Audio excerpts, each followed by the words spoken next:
Bueno, buenas tardes. Vamos a empezar con la cursada, con la primera presentación de biofarmacia. Como ya me presenté por mail, mi nombre es Lilia Rubio, yo soy farmacéutica, me recibí en la UBA en el año 2013 y fui convocada para dictarles esta materia, que para mí es una gran alegría porque es una materia que a mí me gusta mucho. Para que ustedes sepan, esta materia no está incluida en todos los programas de estudio de todas las universidades porque es una materia bastante nueva. Así que el programa de la UNER pueden sentirse contentas porque está bastante actualizado. En muchas universidades la biofarmacia es un concepto que se ve quizás muy poquito, muy por encima, en algunas materias como tecnología farmacéutica, pero no está incluida en el programa como materia en sí. Entonces, vamos a empezar con la introducción de qué es necesario conocer y qué contenidos incluye esta materia que es biofarmacia. Originalmente no existía esta ciencia y este concepto de biofarmacia es algo bastante nuevo que algunos farmacéuticos empezaron a desarrollar alrededor de los años 1970, que quizás para los más jóvenes les parece que fue hace muchísimo tiempo, pero si uno considera los orígenes del estudio de los medicamentos, de las sustancias activas, de los galenos, se ve que 1970 es algo bastante reciente.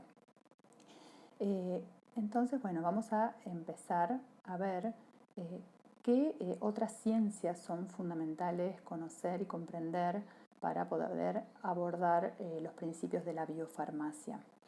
Fundamentalmente tenemos que estudiar algunos conceptos incluidos en farmacología y de tecnología farmacéutica o también llamada farmacotecnia. Algo característico de biofarmacia en su programa de estudios es que está antes que estas materias, porque ustedes, después de haber cursado biofarmacia, van a tener farmacología 1 y 2 y también farmacotecnia 1 y 2. Entonces uno pensaría, ¿por qué tenemos esta materia primero? Y la importancia que tiene es que les van a introducir en algunos conceptos y una mirada del estudio tanto de la farmacología como de la farmacotecnia apuntada en la optimización de los tratamientos. Originalmente estas dos ciencias, tanto la farmacología como la tecnología farmacéutica, eran dos ciencias independientes, apartes, obviamente las dos relacionadas con medicamentos, pero que en sí no estaban unidas o no tenían puntos de contacto mayormente. ¿Qué estudia y estudiaba la farmacología? La farmacología es la ciencia que se ocupa de estudiar todo lo relacionado con fármacos y medicamentos. ¿Y en qué se divide? Fundamentalmente el estudio de la farmacología se divide en la farmacodinamia y en la farmacocinética. Este es un concepto clásico que actualmente se sigue utilizando para su estudio. Para entender qué son estas dos ramas de la farmacología, vamos a empezar entendiendo y viendo qué es la farmacodinamia. La farmacodinamia formalmente dice que estudia la interacción de principios activos con sus receptores. Pero esto es un concepto bastante vago, no nos da idea de qué realmente queremos estudiar. Entonces, comúnmente lo que se dice es que la farmacodinamia estudia qué le hacen los medicamentos o los fármacos al organismo que los recibe. Es decir, que estudia qué respuesta se ve una vez que ese paciente o ese sujeto tomó o recibió un medicamento, qué es lo que podemos observar, qué efecto podemos ver. Ese efecto lo podemos medir como una respuesta. ¿Cuáles pueden ser esas respuestas? Bueno, dependiendo del tipo de medicamento, podemos ver una respuesta que sea una curación. ¿En qué medicamentos podríamos tener una curación? Por ejemplo, en una infección, ahora digamos que tenemos acceso a los antibióticos y la respuesta que se espera justamente es la eliminación de todos los microorganismos y una curación de la patología. Pero hay otros casos en donde no es posible obtener una curación, pero sí un alivio de los síntomas. ¿En qué casos se vería esto? Por ejemplo, en los analgésicos que uno toma, no eliminan la causa del dolor, pero sí producen una respuesta disminuyendo ese dolor. O a veces para otros medicamentos, por ejemplo los medicamentos que las personas toman para disminuir los valores de colesterol, es necesario hacer un análisis en sangre para ver si hay respuesta o no a ese medicamento. Bueno, todo este estudio de que una vez que se recibe un medicamento, analizar si se obtiene la respuesta o no, es lo que estudia la farmacodinamia. Por otro lado, tenemos la farmacocinética, que sería la otra rama de la farmacología, que tiene un ángulo, una óptica de estudio totalmente distinta. ¿Por qué? Porque en vez de estudiar qué le hace el medicamento al organismo, estudia justamente el espejo, lo otro. ¿Qué le hace el organismo una vez que este medicamento ingresa al mismo, al medicamento? Es decir, que analiza este principio activo desde que se libera, porque algo que vamos a aprender en esta materia es que el principio activo se tiene que liberar en el organismo. ¿Liberar de qué? En general, todos los medicamentos, las formas farmacéuticas, no tienen solamente el principio activo.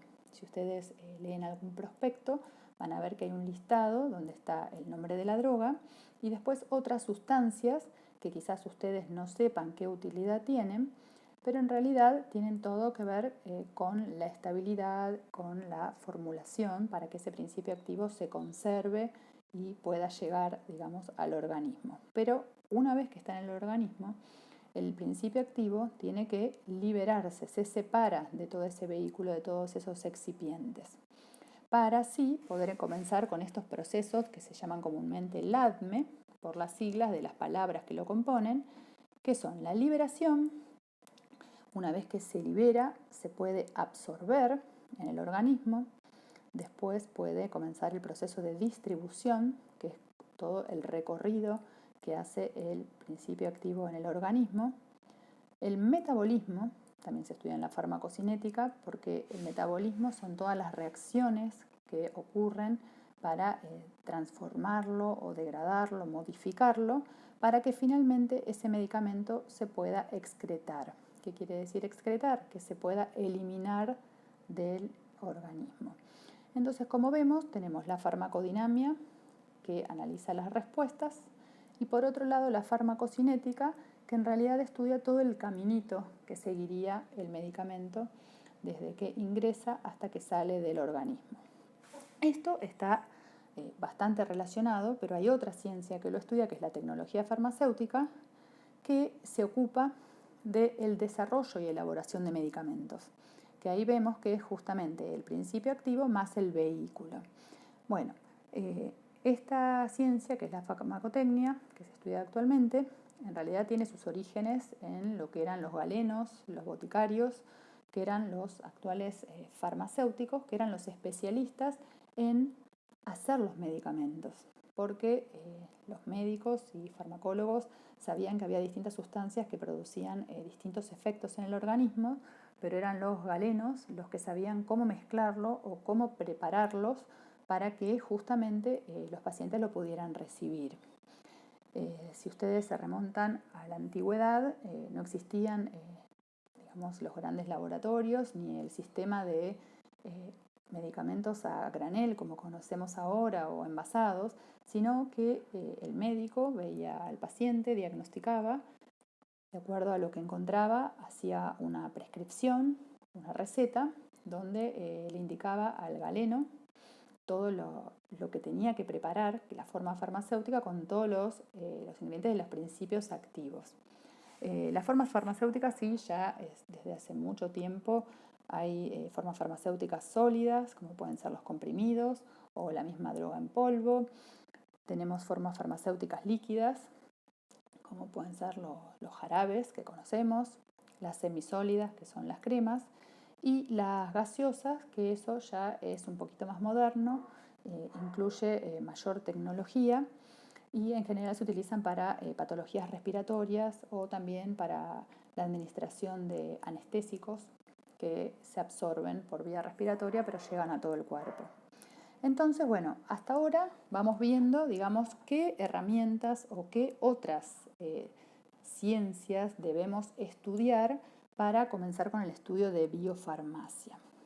Pero entonces, ¿por qué habría que relacionarlas? ¿Por qué se vio que en realidad con estos estudios parciales que se hacían en la farmacología y en la tecnología farmacéutica a veces no era suficiente? Por un lado, los farmacocinetistas ya tenían un conocimiento detallado de los perfiles plasmáticos de los medicamentos. Si ustedes se fijan en este gráfico, es algo que vamos a utilizar mucho a lo largo de la cursada porque es la herramienta, digamos, más utilizada para analizar, digamos, cuando una droga entra al organismo. Lo que solemos hacer es graficar la concentración versus el tiempo. Esto después yo les voy a explicar bien cómo se obtienen estos gráficos, cómo se hacen estas curvas, pero en general lo que uno hace es una determinación del principio activo. A distintos tiempos se le van sacando sangre a los sujetos y se van graficando. Entonces, con estos resultados se obtienen distintas curvas. Bueno, esto la farmacocinética lo tiene totalmente desarrollado y es lo que justamente estudia esta rama. Y por otro lado, en tecnología farmacéutica, farmacotecnia, se viene con el desarrollo de nuevas tecnologías, nuevas formas farmacéuticas. Entonces, seguimos con la pregunta de ¿por qué haría falta otra nueva ciencia o una que interrelacione estas que ya son conocidas?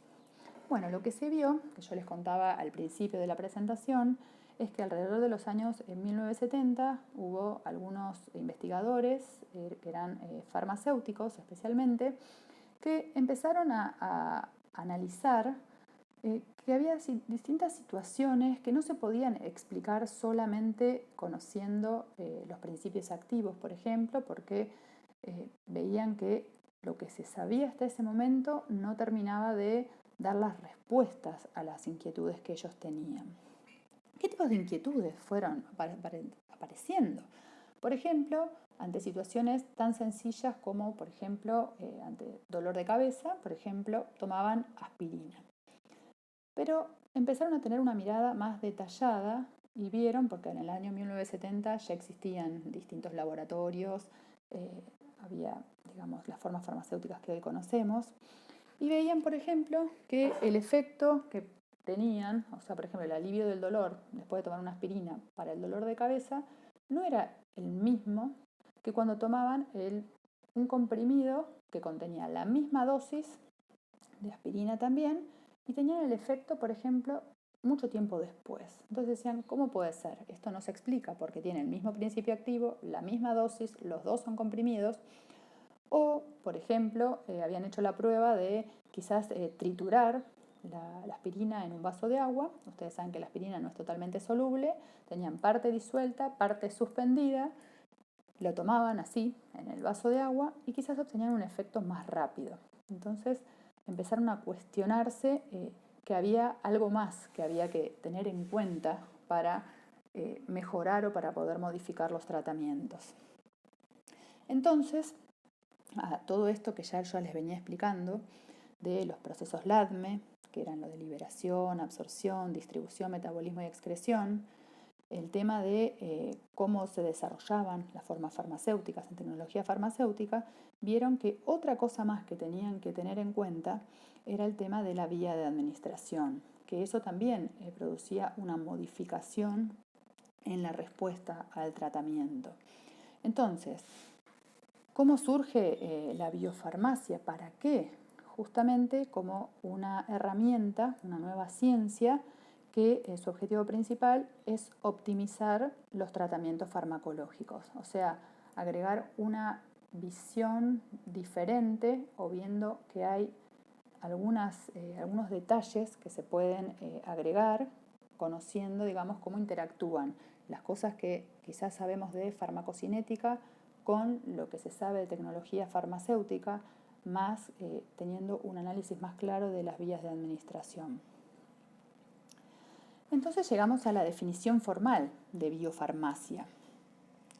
La biofarmacia también es una rama de la farmacología, eso es importante, pero ya que se va a ocupar de estudiar todas las interacciones, justamente es lo que yo les comentaba, que vamos a juntar la información, vamos a tenerla toda en cuenta entre lo que es el principio activo vehiculizado, a diferencia de la farmacología, que estudiaba solamente el principio activo.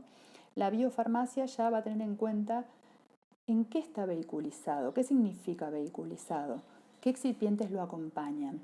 Los excipientes también se pueden llamar vehículos, que son justamente lo que acompañan en la forma farmacéutica hasta el principio activo, que es lo que va a producir la respuesta, y todas las otras sustancias no tienen efecto, digamos, del efecto de la droga, pero sí tienen una función, tienen un porqué de estar en esa preparación. Cuando vean en farmacotecnia van a ver que fundamentalmente una de las primeras, por ejemplo en los comprimidos, vieron que la mayoría de las drogas no se pueden comprimir, no son comprimibles. Entonces que había que agregarle algo más para obtener como una pasta, un polvo, que sí se pueda comprimir. Entonces a veces es justamente para no tener la droga disuelta, como si fuera un polvo. Y después se le fueron agregando otras cosas que se vieron que fueron mejorando los preparados. Pero en la biofarmacia también se analiza esas características para ver después cómo va a modificar esa preparación los perfiles farmacocinéticos. Y lo último a tener en cuenta en la interacción de lo que hay que estudiar, lo que estudia la biofarmacia, es que también estudia en detalle el sistema biológico al cual éste se administra, porque se vio que no es lo mismo a veces un determinado organismo que otro, por más que tengamos el mismo principio activo, la misma dosis, a veces no se obtiene la misma respuesta y es porque justamente no estamos teniendo en cuenta alguna característica del sujeto, del organismo que lo recibe. Como siempre, el objetivo es optimizar el resultado terapéutico, pero algo a tener muy en cuenta, que no solo va a ser en términos de eficacia, que es lo que estuvimos viendo hasta ahora, que tiene que ver con la respuesta que tenemos con ese medicamento, sino también en términos de seguridad.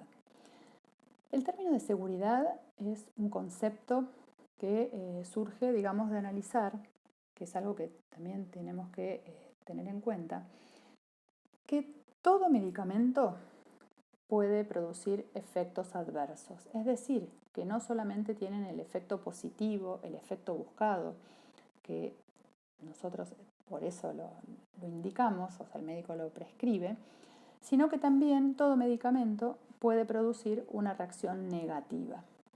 Entonces, ¿cómo se evalúa este término de seguridad? Bueno, hay un concepto que es del de riesgo-beneficio que tenemos que tener muy en cuenta. Sabiendo que ningún medicamento va a ser totalmente inocuo, podemos ver que para distintas patologías se aceptan distintos riesgos. Por ejemplo, si pensamos en patologías muy graves como son el cáncer, sabemos que ahora actualmente se han descubierto muchos nuevos medicamentos, pero la mayoría tienen riesgos, efectos adversos para los pacientes que lo reciben muy grandes. Ustedes vieron que a veces son de tal magnitud, tal toxicidad, que no solo comprometen la calidad de vida de los pacientes, sino a veces hasta pueden terminar con sus propias vidas.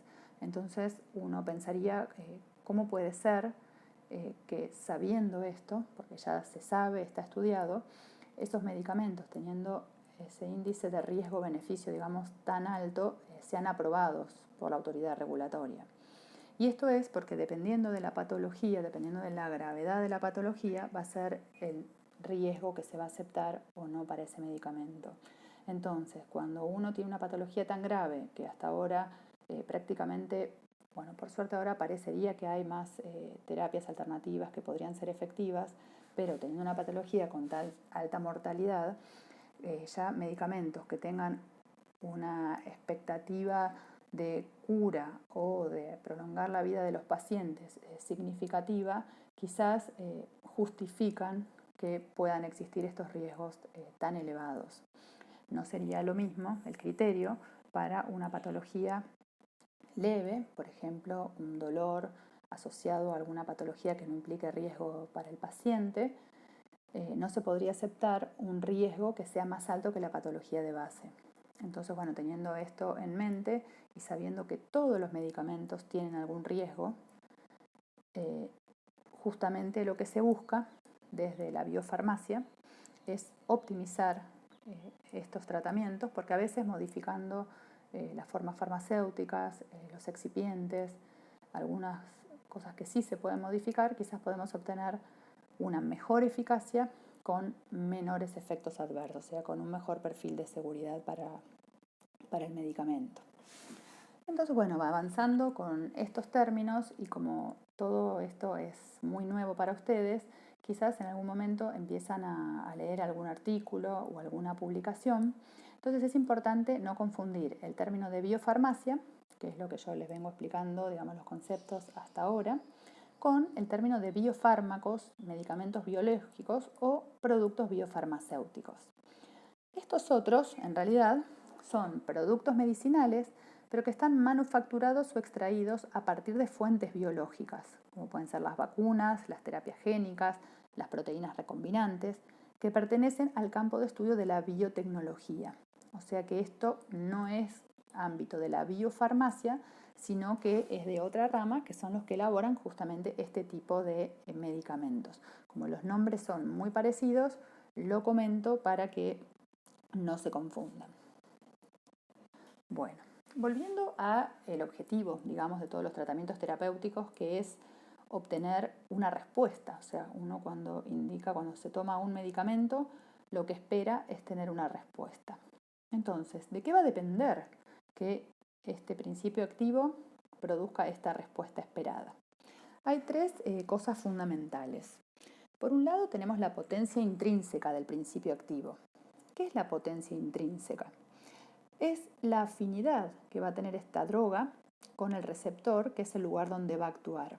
Por eso, en la presentación dice que depende solo del principio activo. ¿Qué quiere decir esto? Que va a depender de la molécula, de la estructura que tenga espacial para poder pegarse, es decir, tener afinidad por el lugar donde tiene que actuar. Esto es muy similar a lo que ustedes vieron seguramente en biología cuando estudiaron enzimas y veían que se usaba el modelo de llave-cerradura. Entonces, cuanto más afinidad, cuanto más parecido sea, digamos, la superficie de lo que tiene que pegar con el lugar, digamos como que se va a pegar más fácilmente. Esto es la potencia intrínseca. Y como vemos, como depende de la forma de la droga, digamos, de la estructura molecular, no va a depender ni de la forma farmacéutica ni de la vía de administración porque es propia de cada droga. Por otro lado, para que haya una respuesta, va a depender de cuántas moléculas de este principio activo llegan a este sitio de acción. Entonces acá sí va a depender del principio activo, porque dependiendo de las características propias, va a poder atravesar, digamos, las membranas y los obstáculos, que después lo vamos a ir viendo cuando veamos todos los procesos de absorción. O sea que sí también depende del principio activo, porque hay principios activos que por su estructura o por estar ionizados o por ser muy hidrofílicos no pasan las membranas, entonces no pueden penetrar al organismo. Pero también va a depender en este caso de la forma farmacéutica. Hay veces que hay determinados principios activos que acompañándolos con los excipientes necesarios sí pueden atravesar las membranas y también se va a ver modificado por la vía de administración. ¿Qué quiere decir esto? Que hay medicamentos, por ejemplo, que ya se ha estudiado, que no resisten, por ejemplo, la vía oral. No sé si piensan en algún ejemplo, las dejo pensar un ratito, pero bueno, algo muy común que nosotros quizás conocemos, familiares o tenemos conocidos, sabemos que hay personas diabéticas que son insulinodependientes y si todos vemos la medicación que reciben es con las lapiceras que ellas se inyectan subcutáneamente. Entonces uno pensaría, ¿por qué tanta sofisticación? Es una aplicación muchísimo más cara, más compleja, más traumática. ¿Sí? Podrían tomar un comprimido, por ejemplo. Bueno, lo que se vio es que hay determinados principios activos, como la insulina, que son lábiles y se destruyen en el aparato digestivo. No soportan los ácidos del estómago. Entonces, sabiendo esto, digamos que acá vemos que es importantísimo el tema de la cantidad que llegaría, porque en el comprimido podríamos tener la misma dosis que tenemos en otra vía. Pero si ese principio activo no puede llegar al sitio de acción, en la cantidad necesaria no vamos a tener la respuesta. Y después, por último, algo fundamental para obtener una respuesta ya no va a depender ni del principio activo, ni de la forma farmacéutica, ni de lo que nosotros podamos modificar en el medicamento, sino que va a depender del individuo que recibe este medicamento, porque va a depender de la cantidad de sitios activos disponibles para que actúe. Esto, por ejemplo, se vio en algunos casos, hay pacientes depresivos. Ustedes no sé si han oído hablar de los receptores serotoninérgicos. Hay una sustancia endógena que se llama serotonina, que se vio que modifica y mejora el estado de ánimo en los depresivos. Por eso se han diseñado moléculas muy parecidas a la serotonina para que actúen justamente en estos receptores serotoninérgicos. ¿Qué pasa? Se han hecho estudios, digamos, de cerebros de individuos que no respondían a estos medicamentos que eran similares a la serotonina. Y se descubrió que hay gente que no tiene la cantidad suficiente de estos receptores. Entonces, claro, como los pacientes no tienen la cantidad suficiente o quizás esos receptores son defectuosos y por eso no los detecta el sistema de detección, no obtenían la respuesta deseada. ¿Qué otra situación puede hacer que estos receptores, que quizás sí están lo más bien en la cantidad justa en el organismo, no estén disponibles? Se vio, sobre todo en los pacientes que reciben más de una medicación, que hay medicamentos que actúan, hay principios activos que actúan en los mismos sitios de acción. Entonces, si un sitio de acción está ocupado por otro medicamento, no va a estar disponible para este principio activo. Entonces, estos 3 ítems que mencionamos van a ser, digamos, los que van a modificar y van a influenciar en que un principio activo tenga respuesta o no, que se vea la respuesta esperada. Entonces, bueno, ahora que ya vimos un poquito la introducción y la explicación de cómo van actuando los medicamentos, qué espera uno cuando toma un medicamento, vamos a ver que hay definiciones formales para todos estos conceptos. Algo con respecto a las definiciones que me parece importante que ustedes tengan en cuenta es siempre buscar la bibliografía o la fuente que sea confiable. Por ejemplo, yo busqué la definición de principio activo o drogas farmacéuticas de la disposición 150 del año 92 de ANMAT.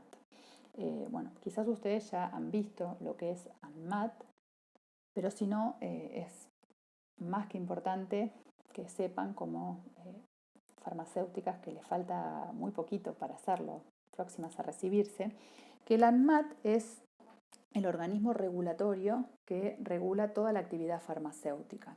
No solo la actividad farmacéutica, también la de los alimentos y las tecnologías médicas. ¿Qué significa ANMAT? Es la Administración Nacional de Medicamentos, Alimentos y Tecnología Médica.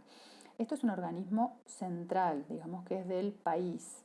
Después se descentraliza en las provincias y cada provincia tiene un Ministerio de Salud y tienen algún organismo que se ocupa de la parte de medicamentos y también de alimentos por separado. Así que bueno, esto es importante para que cuando busquen alguna definición no se basen quizás en alguna página o alguna fuente que no sea confiable. Bueno, entonces, ¿qué es un principio activo o droga farmacéutica? Es toda sustancia química con mezcla de sustancias relacionadas de origen natural o sintético. Esto es importante porque tanto sean naturales, como ustedes saben que hay muchos medicamentos que se extraen de plantas o de cultivos celulares, de microorganismos, o ya sean sintéticas, que son elaboradas, o sea, producidas en laboratorio, que poseyendo un efecto farmacológico específico se emplean en medicina humana. Entonces, esta definición es importante compararla con la siguiente, que también está extraída de ANMAT y que es la de medicamento. Entonces, ¿qué diferencia hay cuando hablamos de medicamento y de principio activo? En medicamento ya estamos hablando de toda preparación o producto farmacéutico empleado para la prevención, diagnóstico y o tratamiento de una enfermedad o estado patológico. ¿Cuál es la diferencia fundamental? Que acá no hablamos solamente de principio activo. Hablamos de principio activo más lo que acompaña a este principio activo. Por eso hablamos de preparación o producto farmacéutico. Entonces, en la definición de medicamento se incluye también la presencia de los excipientes, que es lo que acompaña al principio activo. Con respecto a prevención, diagnóstico de tratamiento de una enfermedad o estado patológico, eso sería lo mismo que vimos en la otra definición cuando hablamos que se emplea en medicina humana. Entonces, en medicina humana incluye justamente, ven, la parte de prevención. ¿Qué pensaríamos en algo de prevención? Fundamentalmente tenemos las vacunas, que son medicamentos que no curan ni alivian, pero que sí están indicadas para prevenir, porque ustedes saben que el mecanismo de las vacunas es generar anticuerpos para evitar que el paciente, el sujeto, se enferme. Todas las cosas que se utilizan diagnósticos, ustedes deben, quizás no o sí, hay muchos estudios que necesitan inyectarles, por ejemplo, contrastes.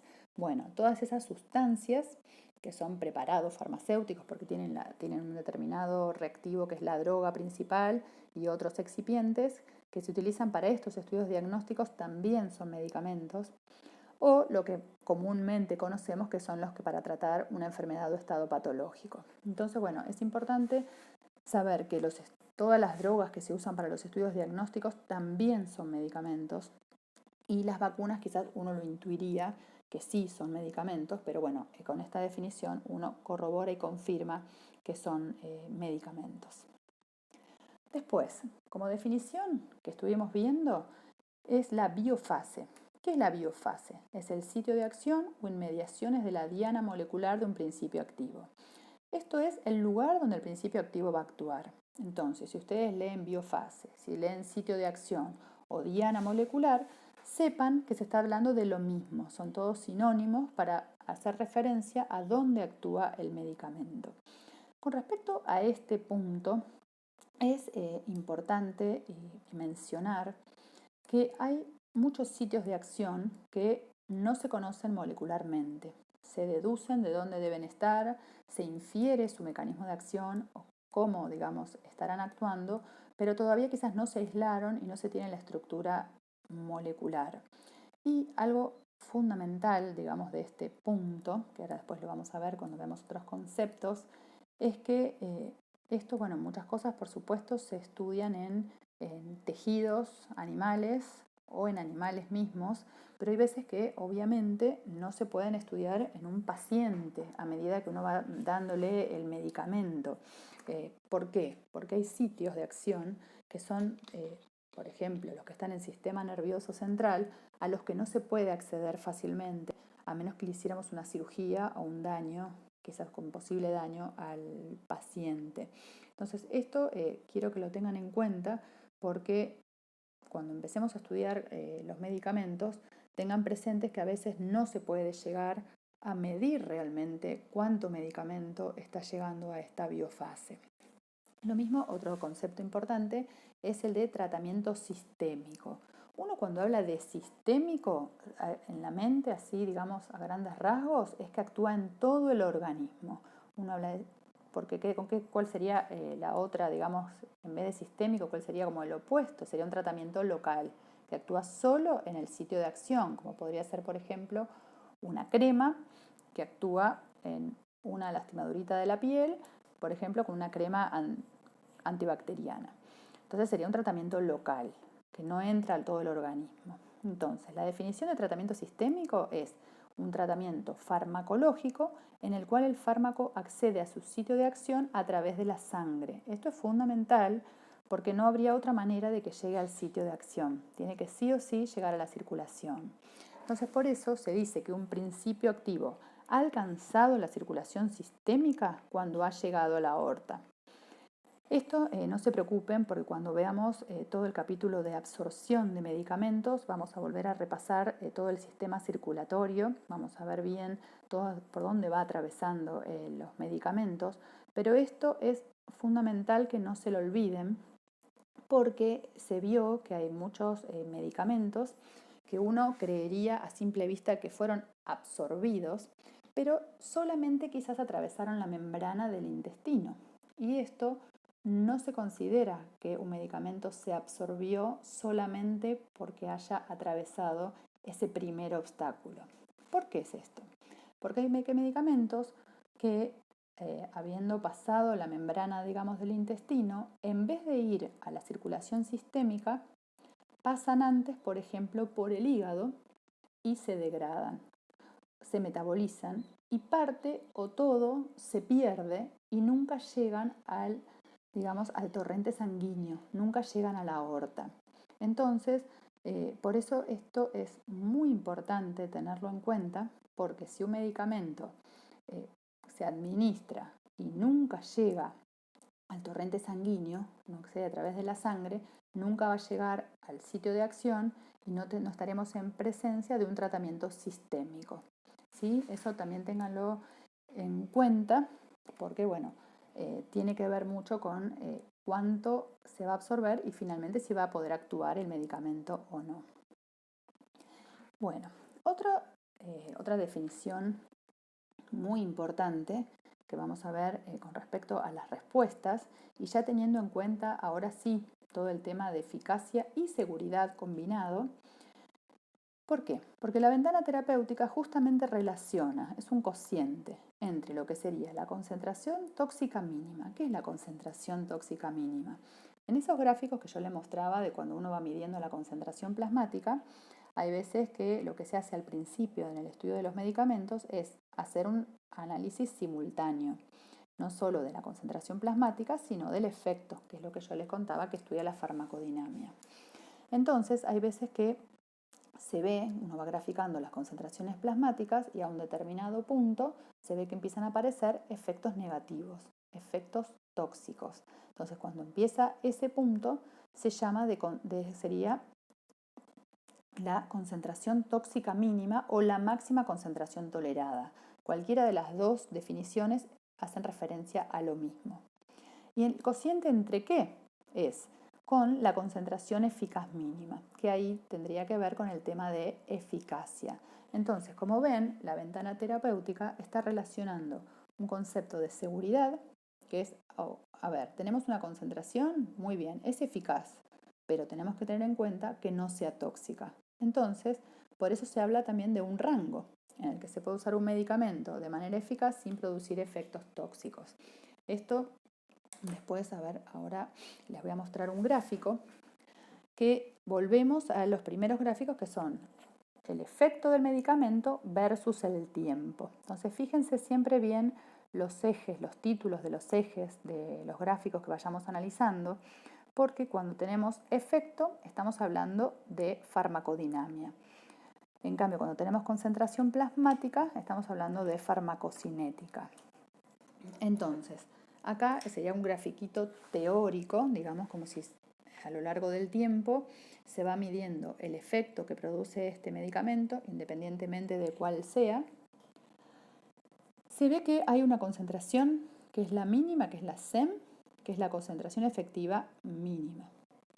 Esto, en este ejemplo, por ejemplo, este medicamento nunca llega a estar dentro de la concentración tóxica.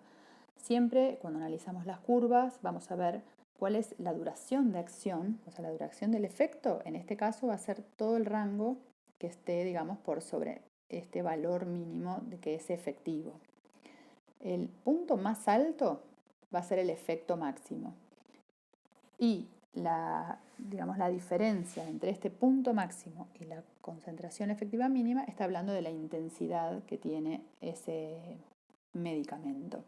Esto es muy importante, sobre todo porque hay medicamentos que este rango, como ven ustedes acá, separados, como que habría mucho espacio, digamos, entre el SEM y el MCT. A veces hay drogas, por ejemplo, los anticonvulsivantes, que están muy pegaditas estos dos efectos, digamos, las dos medidas de efecto. O sea, es como que casi no hay diferencia entre donde se empieza a tener el efecto eficaz, digamos, la respuesta, y donde ya empezamos a tener efectos tóxicos. Entonces, si estas dos líneas están muy pegaditas, el margen que tenemos de acción es mínimo. Entonces, esas son drogas, se ve mucho en los anticonvulsivantes, que se llaman de rango estrecho, rango terapéutico estrecho. En esos medicamentos hay que tener mucho cuidado de no pasarnos de esta dosis tóxica, pero también está el riesgo de no llegar a la mínima concentración efectiva. Entonces lo que se suele hacer es hacer como controles del paciente individualmente, haciéndole análisis de sangre para justamente ver que no hayan pasado las concentraciones que puedan estar en riesgo para el paciente. Bueno, esto también, digamos, todo esto que estamos viendo se relaciona con algo que es muy importante, que es la biodisponibilidad. Porque nosotros estuvimos viendo que tenemos principios activos, hay determinados receptores donde va a actuar, va a depender de la cantidad de moléculas.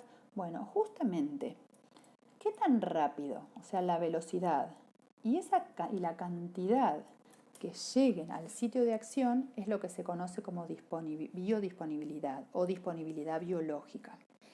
¿Qué pasa con este concepto? Es imposible de determinar, por esto que yo les comentaba antes, que en la biofase no tenemos manera práctica de llegar a medir esta concentración ni qué tan rápido llegaron.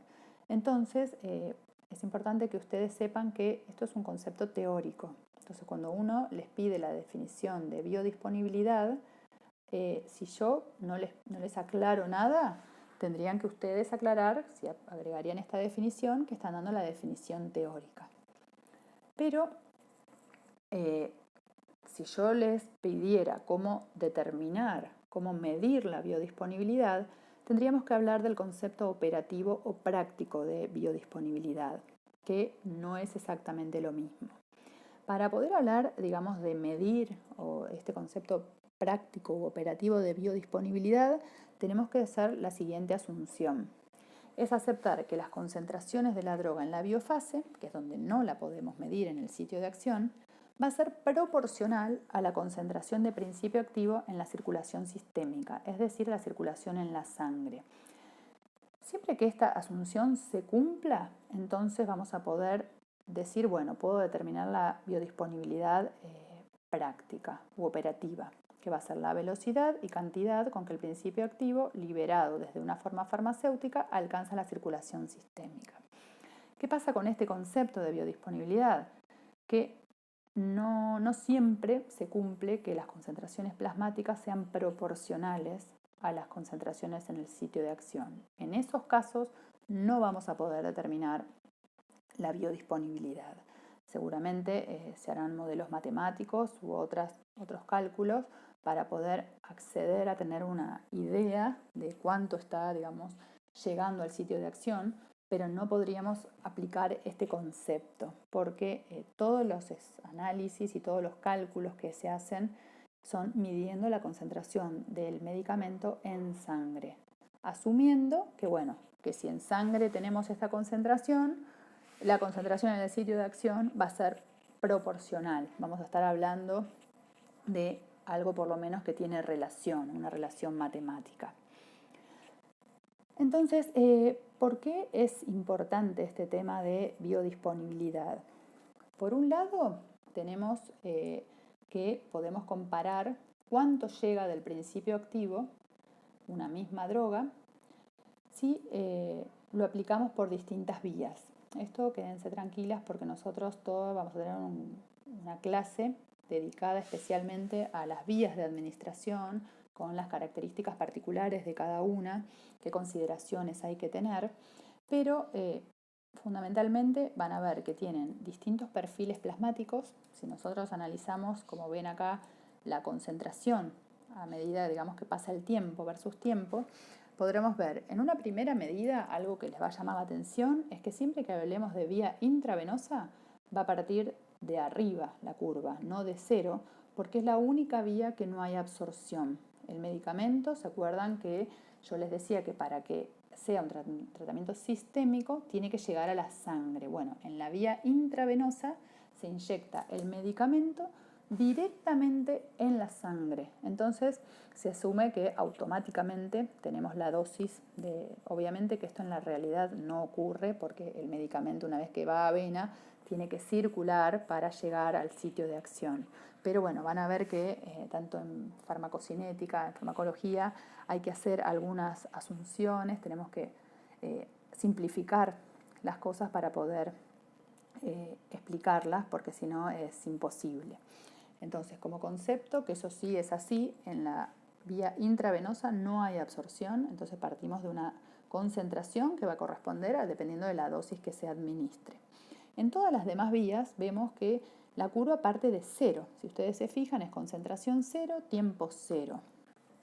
Entonces, ¿qué van a cambiar las curvas? Bueno, van a ver que algunas parece como que fueran más rápidas, o sea que tienen una pendiente más acelerada, y otras tienen una pendiente más suave, más moderada, una absorción más lenta.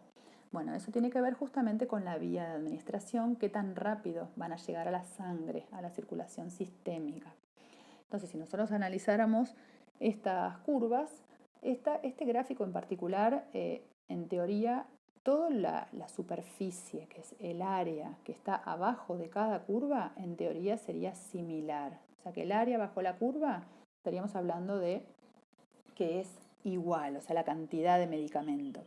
Pero si vemos la biodisponibilidad, no solo hace referencia a la cantidad de medicamento que se absorbe, sino a la velocidad. Entonces podemos analizar que la intravenosa, digamos ya a tiempo cero tenemos toda la medicación, entonces sería como la más rápida, tendría mayor biodisponibilidad. De hecho, se asume que la vía intravenosa tiene la biodisponibilidad del 100% con respecto a las demás formas farmacéuticas. Después podemos ver que la vía intramuscular, ustedes ven que hay como un pico bastante importante, de hecho es la que tiene una concentración máxima mayor, tendría una mayor biodisponibilidad que la vía oral y la vía rectal. Bien, o sea, van viendo que es más rápida la pendiente de la curva al principio. Entonces, con respecto a estas vías, algo que sí sería importante de considerar es que la vía rectal, por ejemplo, en este gráfico, no llega nunca a obtenerse en sangre la concentración efectiva mínima. ¿Qué querría decir esto? Que en realidad por esta vía este medicamento nunca tendría efecto, nunca veríamos una respuesta. ¿Por qué? Porque nunca llega a la concentración necesaria. Por otro lado, podemos analizar que ninguno llega a la mínima concentración tóxica, o sea que como perfiles de seguridad todas estarían bien, porque ninguna lo supera. Pero si yo les preguntara que la respuesta de este fármaco depende, o sea, cuanto más tiempo está en el organismo, arriba de la concentración efectiva mínima, mejor respuesta tiene. ¿Cuál les parece que sería la indicada, la mejor? Los dejo mirar el gráfico un poquito antes de darle la respuesta. Bueno, nosotros hemos visto que aparentemente la intramuscular tenía una mayor biodisponibilidad porque era más rápida. Pero si vemos el tiempo, que la curva está por arriba de esta concentración efectiva mínima, vemos que la vía oral permanece más tiempo por arriba de esta concentración. Entonces, en este ejemplo, sería más conveniente la vía oral que la vía intramuscular. ¿Por qué? Porque ustedes ven que se va eliminando más rápido, o sea, baja la curva rápido y perdemos el efecto antes que con la vía oral. Entonces, bueno, estos son el tipo de análisis que uno puede hacer considerando la biodisponibilidad de una droga si hablamos, digamos, de una misma droga aplicada por distintas vías. ¿Qué otro uso y qué otra importancia tiene el concepto de biodisponibilidad? Que es una de las cosas que quizás ahora están en auge con todo el tema de medicamentos genéricos, que ustedes deben haber oído hablar. Bueno, los medicamentos genéricos, eso vamos a tener una clase también especial destinada a esto para ver cuándo realmente los medicamentos son intercambiables, que es decir, que tienen la misma biodisponibilidad, que esperamos la misma respuesta y son iguales, son equivalentes terapéuticos. Bueno, ¿en qué nos basamos para hacer este análisis y este estudio? Bueno, justamente en la biodisponibilidad, en los perfiles estos plasmáticos. Lo que se ha visto es que muchos medicamentos mal llamados genéricos, porque la ley de genéricos de nuestro país, si ustedes la miran, habla de que un medicamento genérico es aquel que tenga el mismo principio activo, en la misma dosis, en la misma forma farmacéutica. Pero lamentablemente para la mayoría de los medicamentos en nuestro país no se exige un estudio de bioequivalencia. que justamente este estudio de bioequivalencia es el que permite determinar si realmente dos medicamentos son iguales, terapéuticamente hablando, son intercambiables. En nuestro país, lamentablemente, solo se piden regulatoriamente los estudios que se llaman de solubilidad, que se hacen en laboratorio, se disuelven los comprimidos y justamente se disuelven y se grafica los porcentajes, digamos la cantidad que se va disolviendo a medida que pasa el tiempo. ¿Qué pasa con esto? Por eso es tan importante el tema de la biofarmacia. Los perfiles de disolución in vitro en general son iguales, porque son medicamentos que tienen el mismo principio activo, la misma dosis, y en el laboratorio, en esos ensayos de disolución, no se pueden apreciar las diferencias que sí se aprecian si nosotros analizamos las concentraciones plasmáticas de esos dos medicamentos distintos. Entonces, para la ley de genéricos, los medicamentos, digamos, que tengan la misma forma, van a ser lo mismo.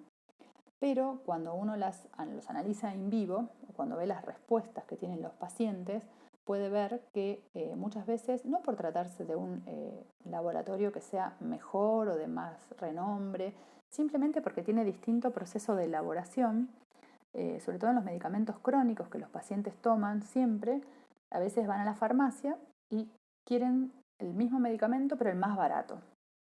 Entonces, nosotros tenemos que saber, y esto es algo justamente que aporta la biofarmacia, por eso también se ve que hay muchos farmacéuticos que al no conocer estos conceptos de biofarmacia, desconocen que realmente no es lo único importante que tenga la misma dosis y la misma forma farmacéutica.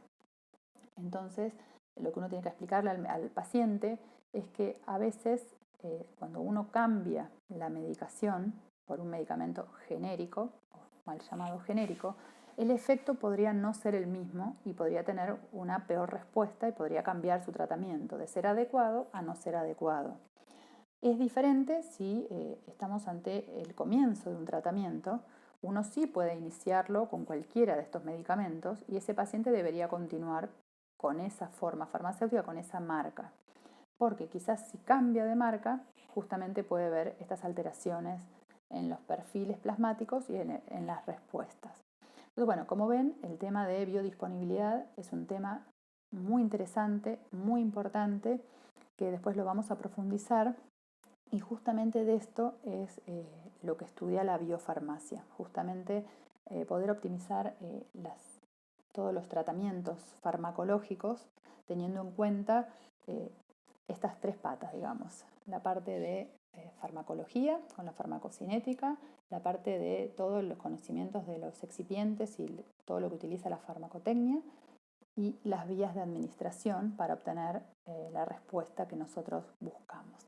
Así que bueno, estos como ven son muchos conceptos, seguramente les va a llevar un tiempito poder internalizarlos, memorizarlos, así que yo después de esta presentación les voy a mandar un cuestionario con algunas preguntitas para que ustedes puedan fijar estos conceptos y así sí podemos seguir, digamos, en las clases que siguen, empezando a desglosar cada uno de estos puntos que llevan bastante detalle.